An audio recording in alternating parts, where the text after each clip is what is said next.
Ya, selamat pagi. Nama saya Rewi Jayanto, NIM 2020 12100. Kali ini kita akan membahas tentang fungsi staffing.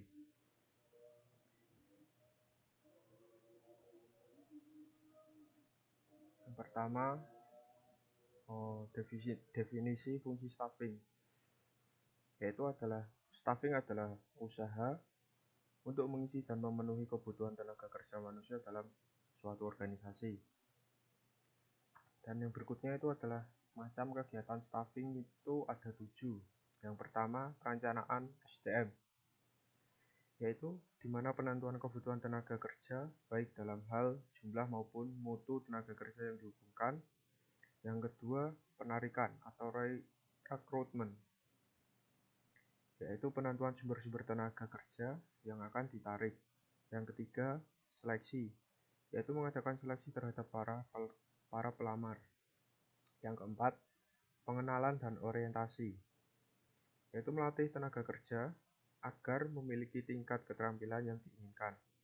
Dan yang kelima, pemberian balas jasa dan penghargaan, pemberian balas jasa yang layak kepada tenaga kerja. Yang keenam itu pengembangan karir. Pengembangan karir yaitu memajukan atau mengembangkan tenaga kerja dengan memberikan kenaikan pangkat dan lain-lain. Yang terakhir, memanfaatkan tenaga kerja yang ada di dalam organisasi sebaik mungkin.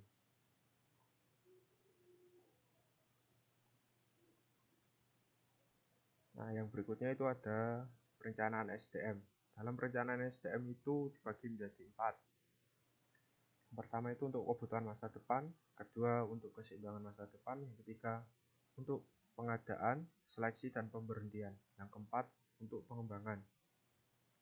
Nah, dalam menyelesaikan langkah-langkah ini harus melakukan 2 pertimbangan, yaitu rencana strategi dasar organisasi dengan tujuan serta taktik untuk membuat. Dan yang kedua itu perubahan lingkungan, yaitu macam jenis kebutuhan tenaga kerja dalam organisasi. Yang berikutnya itu adalah penarikan atau rekrutmen. Bagian terpenting dari proses rekrutmen adalah pengembangan suatu pernyataan tertulis mengenai isi dan lokasi atau pada bagian organisasi. Pada setiap pekerjaan, bagi tenaga operatif, pernyataan ini dinamakan deskripsi jabatan atau job description. Bagi manajerial dinamakan deskripsi posisi atau position description. Bila posisi sudah ditetapkan, maka perlu dikembangkan suatu spesifikasi pekerjaan, yaitu adalah job specification. Yang berikutnya itu ada sumber tenaga kerja. Sumber tenaga kerja itu dibagi menjadi 2, yaitu dari dalam dan dari luar organisasi.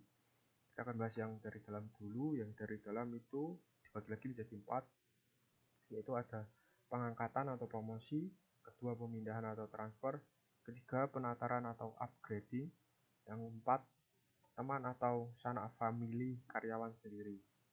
Dan sumber dari luar organisasi itu ada 6, yaitu pasang iklan, menghubungi lembaga pendidikan, mengambil dari perusahaan atau organisasi lain, menghubungi kantor tenaga kerja, menghubungi serikat buruh, dan yang terakhir adalah sumber-sumber lain, seperti informasi dari orang lain. Untuk yang berikutnya itu adalah seleksi. Metode seleksi itu ada 2, yaitu metode gawang berantai dan metode kompensatori. Untuk metode gawang berantai, ini adalah metode seleksi di mana calon pegawai diseleksi secara bertahap.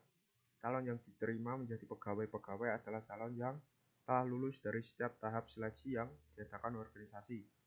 Dan yang berikutnya adalah metode kompensatori. Ini adalah metode seleksi di mana calon pegawai diuji sekaligus tanpa ada pentahapan. Calon yang diterima menjadi pegawai adalah calon yang telah lulus dari seleksi. Contohnya itu adalah seleksi mahasiswa baru model Sipen Maru. dalam proses seleksi ini itu biasanya syarat-syaratnya itu seperti mengisi formulir, tes psikologi. Tes psikologi meliputi IQ, kecakapan, kejujuran, kepribadian,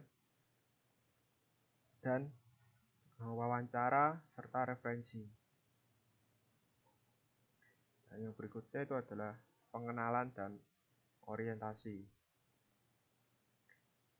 Pengenalan dan orientasi itu adalah setelah diseleksi, karyawan ditempatkan pada suatu pekerjaan dan diperkenalkan dengan organisasi melalui berbagai bentuk organisasi.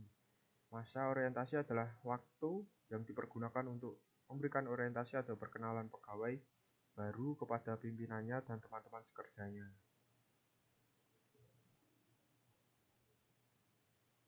Yang berikutnya itu latihan dan pengembangan.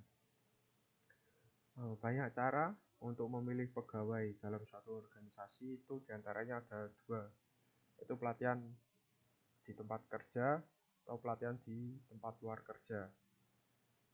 Yang pertama itu adalah pelatihan di tempat kerja itu atau on the job training. Yang kedua, pelatihan di luar tempat kerja meliputi self study, tugas belajar, upgrading, magang, coaching, perputaran jabatan, permainan peranan, seminar, rapat, dan lain-lain, serta festival school. Dan yang terakhir itu adalah balas jasa dan penghargaan. Balas jasa atau kompensasi adalah pemberian penghargaan langsung maupun tidak langsung, finansial ataupun non-finansial, yang adil dan layak kepada karyawan atas sumbangan mereka dalam pencapaian tujuan organisasi. Dalam memberikan balas jasa dan penghargaan itu dapat diwujudkan dengan 3 hal, yaitu uang natura dan kenikmatan. Uang itu berupa gaji, upah, tunjangan, bonus, dan THR. Sedangkan natura itu seperti beras, gula, kopi, minyak, obat-obatan, serta lain-lain.